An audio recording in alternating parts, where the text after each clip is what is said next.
What is a required minimum distribution, and how does it impact your retirement plan? Hi, I'm Garrett Ray, financial advisor here at the Wealth Guardians of the Ray Financial Group. And I'm Brice Payne, and you've entered The Vault, the Wealth Guardians video series on all things pertaining to retirement planning.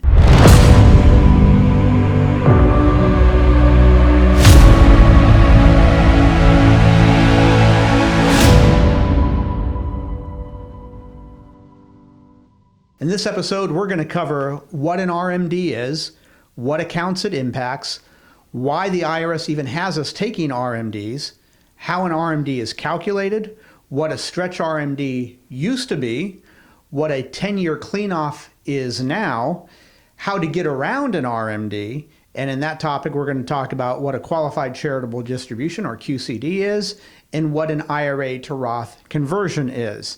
So don't forget to hit these like and subscribe buttons here if you're so inclined. You want to catch future episodes. All right, Garrett, let's go ahead and get started. What is an RMD? Yeah, so an RMD, or required minimum distribution, is essentially the government saying when you reach a certain age in certain accounts, and we'll get to those here in the next bullet point, you are required, whether you want to or not, to take a distribution from your investment accounts. Why are we having to do that? Because the accounts that basically this impacts are tax deferred accounts. So if you've made a contribution to a traditional 401k or an IRA, when you made that contribution, you got to deduct that from your taxable income in the tax year that you made the contribution. At some point, the government is going to say, all right, we've given you this benefit for a number of years. It's time for Uncle Sam to now get his taxes.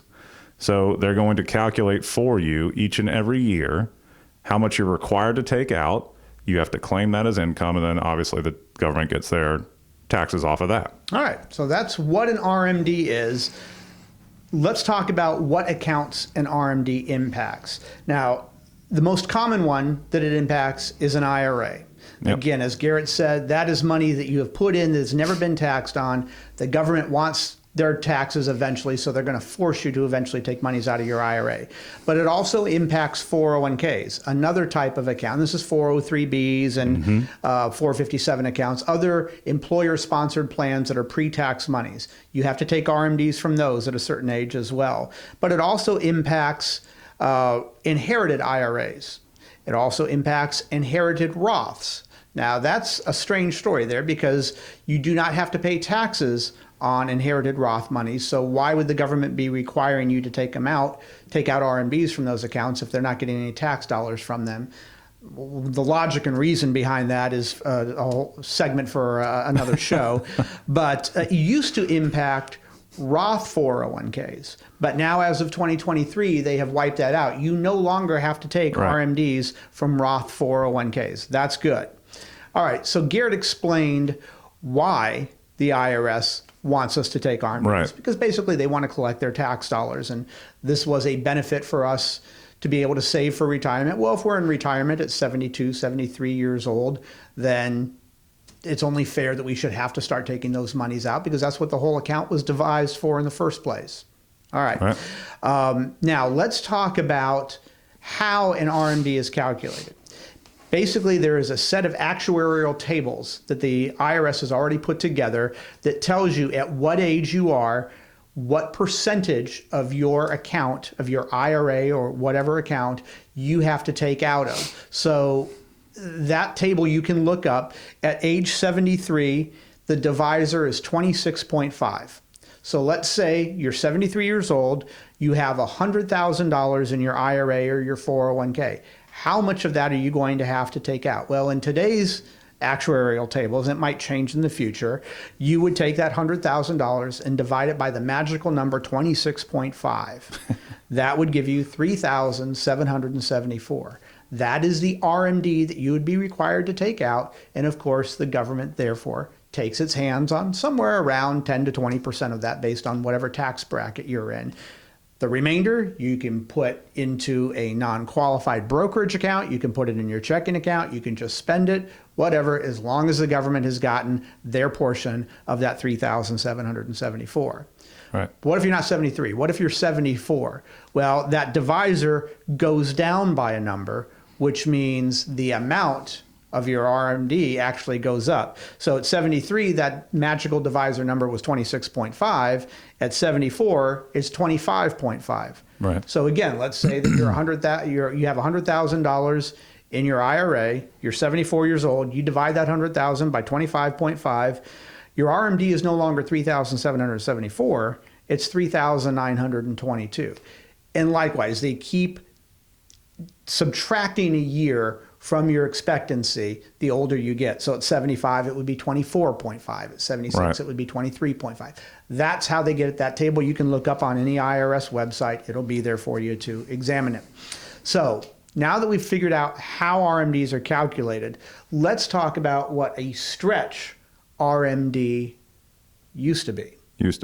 So a stretch RMD on an inherited IRA or an inherited Roth, you had the ability to take out RMD. You had to take out RMDs right away. So even if you were 50 years old, you had to start taking out RMDs from that account right away. You still do. But then they would take that magical actuarial number that we just talked about based on your age. So at age 50, it would be a larger divisor, which means you'd have to take out a smaller amount. And they would create those divisors based on how long they thought you were going to live. That was called a stretch RMD because you were stretching those distributions out for the rest of your life. Right.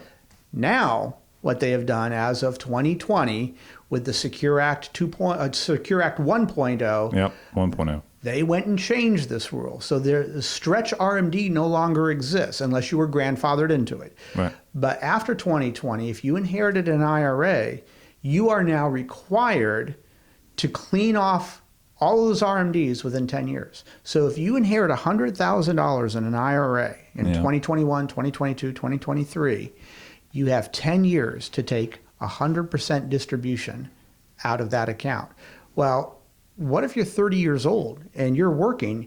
The last thing you want to do is take a distribution from an IRA and have that be added to your adjusted gross income. That doesn't make any sense. Right. Well, complain to the government because you are not alone that it doesn't make any sense, but that is what you are required to do. So there is still some debate because Congress didn't specify all the details in this and the IRS is still kind of figuring it out, but there's still some debate on whether or not years 1 through 9 that you have to clean out a certain portion, or can you just clean it all off in year 10? Well, even though you might not be required to clean out anything in years 1 through 9, the last thing you probably want to do is have a massive one-time distribution from an IRA be added to your earned income for a year. So it might make more sense for you to take a little bit of a distribution for the first 9 years and take the remainder in year 10, rather than just waiting until year 10 and taking it all out. That would be a conversation for you and your financial advisor or you and your CPA. But at any point, the stretch rule is now gone and you have to clean off all of those inherited IRA monies within 10 years of you inheriting it. Did I leave anything else out on that, Garrett? No, you pretty much nailed it, Brice. Okay, very good. So then the next thing we want to ask ourselves is, what can we do to get around RMDs? I don't want to take a distribution from my IRA. I want to leave that there for my kids if I possibly can. I don't want that tax hit. What am I supposed to do? What workarounds are there for me? Garrett, that leads us to two different things. The first one is a qualified charitable distribution. Right.